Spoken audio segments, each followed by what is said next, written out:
Red టీవీలో మీ వ్యాపార ప్రకటనల కోసం ఈ నంబర్ ని సంప్రదించండి 6281747728. నమస్తే. ప్రస్తుతం మనతో పాటు ప్రముఖ అనలిస్ట్ అంకంరావు గారు ఉన్నారు. ఆయనతో మాట్లాడదాం. నమస్తే సార్. నమస్తే అండి. ఈవెన్ ఇప్పుడు డ్రగ్స్ కేసు, విశాఖ డ్రగ్స్ కేసులో కూడా మొదటినేమో వైసీపీ వాళ్ళు ఉన్నారు అని చెప్పేసి మాట్లాడారు. తర్వాత ఇప్పుడు టీడీపీ వాళ్ళు మీరు ఫస్ట్ అన్ని సాక్ష్యాధారాలు తెలుసుకొని మాట్లాడాలి అని చెప్పేసి వైసీపీ వాళ్ళు అంటున్నారు. మీరేమంటారు అసలు? అంటే ఒకటి గుర్తుపెట్టుకోండి, ఆంధ్ర రాష్ట్రంలో గతంలో గుజరాత్ ముంద్రా పోర్ట్లో 21 టన్నుల కొకైన్ని దొరకడం కూడా జరిగింది. ఆఫ్ఘనిస్తాన్ నుంచి వచ్చింది. దానికి మూలాలు ఆంధ్ర రాష్ట్రానికి సంబంధించినవి అని శాసనసభ్యుడి పేరు కూడా వాళ్ళ యొక్క అనుబంధం వ్యక్తుల వల్లే ఇది జరిగిందని చెప్పి కూడా ప్రచారం జరిగింది. దాంట్లో ఎంతమంది శిక్షలు వేయించారో ఏమి నిరూపించింది. ఇది కూడా అలానే అవుతుందని చెప్పి ప్రజలు భావిస్తున్నారు. ఇక పార్టీలు అంటారా, ఒకళ్ళ మీద ఒకళ్ళు దుమ్మెత్తి పోసుకుంటూ ఉంటారు, అది సహజమే. ఇప్పుడు ఇక్కడ చూసుకుంటూ ఉంటే ఆ సంధ్య ఆగ్రో ఇంపార్టెంట్ అంటే ఎగుమతుల సంస్థకు సంబంధించి సంధ్య ఆక్వా వాళ్ళకు సంబంధించి కదా ఇప్పుడు వచ్చిన ఈ 25,000 టన్నుల 25,000 కిలోల ఈ కొకైన్కి సంబంధించి దానికి సంబంధించినంతా వాళ్ళ అట్లా పంపించారనేది కదా ఇప్పుడు అభియోగం. వాళ్ళు చేసే విధులకి అంటే సిబిఐ వాళ్ళు చేసే విధులకి ఆటంకం కలగజేసే విధంగా స్థానిక రక్షక భటులు అధికారులు ప్రవర్తించారని చెప్పని వాళ్ళ యొక్క పొందుపరిచారు కదా. దాంట్లో వాళ్ళ పత్రంలో, నేరారోపణ పత్రంలో సంబంధించి వీళ్ళు మాకు ఆటంకం కలగజేశారని పొందుపరిచారు కదా. దీన్ని బట్టి అర్థమవుతుంది ఏంది, నేను ఇందాక ఉదాహరించినట్టు ఎక్కడైనా సరే అధికారులు, రాజకీయ నాయకులు, అలాగే రక్షక భటులు వీళ్ళ ప్రమేయం లేకుండా ఇలాంటివి జరగవు. ఇంకోటి ముఖ్యంగా ఆలోచించుకోవాల్సింది, ఆంధ్ర రాష్ట్రంలో జగన్మోహన్ రెడ్డి గారు ముఖ్యమంత్రిగా ఉండగా ప్రతిపక్ష పార్టీలు ఇలాంటి పనులు చేయడానికి ధైర్యం ఉంటుందా? ఇది కదా ఆలోచించుకోవాల్సింది. నిన్నగాక మొన్న 1 సంవత్సరం క్రితం అవినాష్ రెడ్డి గారిని అదుపులో తీసుకుందామని చెప్పని సిబిఐ వాళ్ళు వస్తే 3 రోజులు ముప్పతిప్పులు పెట్టి కర్నూలులో మరి ఆయన అదుపులో తీసుకోకుండానే వెళ్ళిపోయారు కదా. అంటే అంత చేతగాని వాళ్ళుగా భావించాలి సిబిఐ వాళ్ళని ఆయన విషయంలో. మరి అదే సిఐడి వాళ్ళు చంద్రబాబు నాయుడు గారిని అర్ధరాత్రి పూట వెళ్ళేసి ఆయన నిద్రాభంగం కలగజేసి మరి ఉదయం పూట తీసుకొని రాగలిగారు కదా. అంటే ఇక్కడ సమర్థులు సిఐడి వాళ్ళే కదా, సిబిఐ వాళ్ళకంటే కూడా. మరి వాళ్ళు ఇక్కడ మరి 6 రోజుల క్రితం 16వ తారీఖే వచ్చిందని చెప్పి చెప్పుకుంటున్నారు కదా.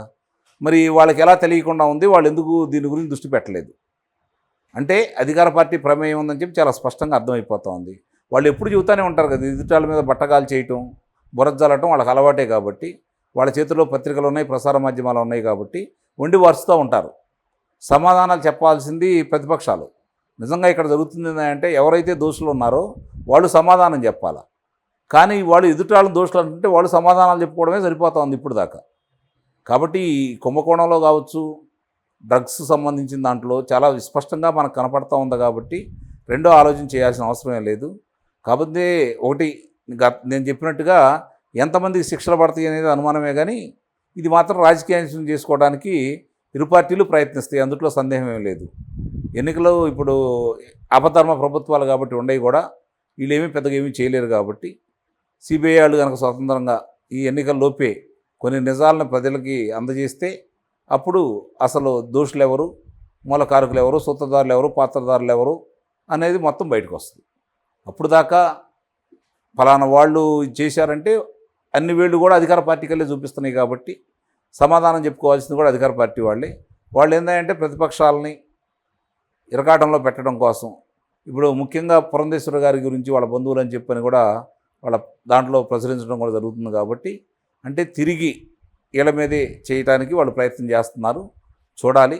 అందుట్లో ఎవరున్నా నిజంగా మన ఆంధ్ర రాష్ట్ర పౌరుడిగా నేను కోరుకునేది ఏంటంటే నిజంగా ఎవరున్నా కూడా విచారించి వాళ్ళకి శిక్షలు వేయండి.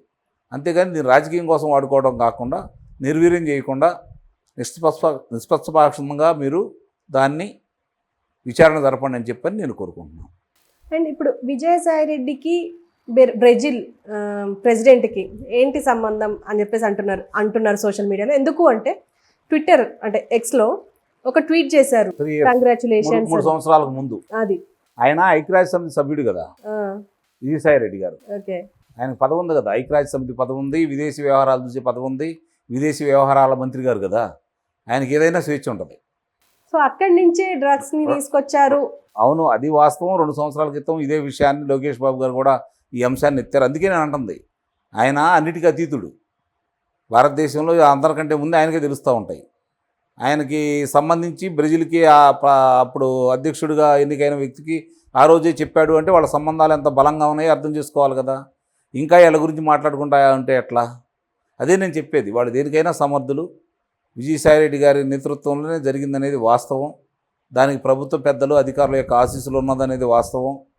ఇప్పుడు ఈ ఎన్నికలు సమీపిస్తున్న తరుణంలో అధికారంలో లేరు కాబట్టి దీన్ని ఏ విధంగా కేంద్ర ప్రభుత్వం కావచ్చు, లేకపోతే సిబిఐ వాళ్ళు కావచ్చు, దీన్ని ఏ విధంగా ముందుకు తీసుకెళ్తారనే దాని మీదే ఆధారపడి ఉంది.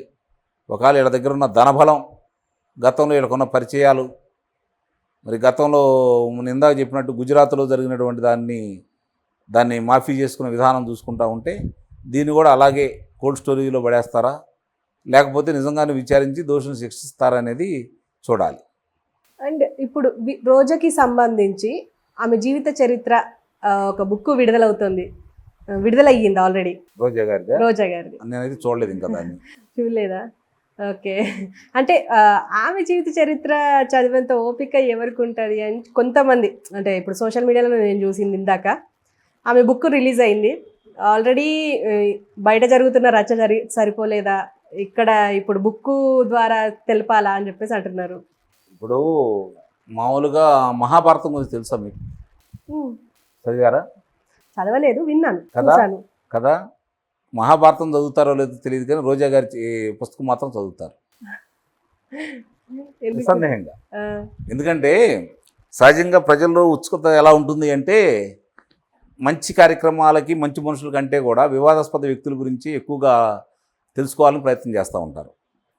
ఇప్పుడు ఆమె ముందుగా సినిమాలో నటించింది, ఒకనాడు అగ్రకథానాయికగా వెలిగింది, రాజకీయాల్లోకి వచ్చింది తెలుగుదేశం పార్టీ తరఫున, 2 పర్యాయాలు పోటీ చేసింది, ఓడిపోయింది.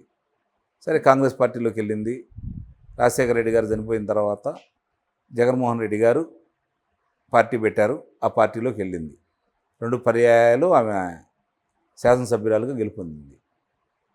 ఇది అందరికి తెలిసిన చరిత్ర. మీరు ఆ పుస్తకంలో ఇప్పుడు ఏం రాశారనే దాని మీద కూడా ప్రజలు చదువుతూ ఉంటారు. ఇప్పుడు మరి ఆమెకు ఆస్తిపాస్తులు గతంలో ఎంత ఉన్నాయి, ఆమె జమీందారుల కుటుంబమా, లేకపోతే రాచరిక కుటుంబమా, లేకపోతే టాటా బిర్లా వాళ్ళ కుటుంబమా, అంబానీ వాళ్ళ కుటుంబమా, ఆదాని వాళ్ళ కుటుంబమా, ఇంత ఆస్తులు ఎలా వచ్చినాయి దాని మీద కూడా జనం చదువుతారు కదా. జబర్దస్త్ ఇన్ని ఆస్తులు ఉంటే జబర్దస్త్ చేయాల్సిన అవసరం వచ్చింది.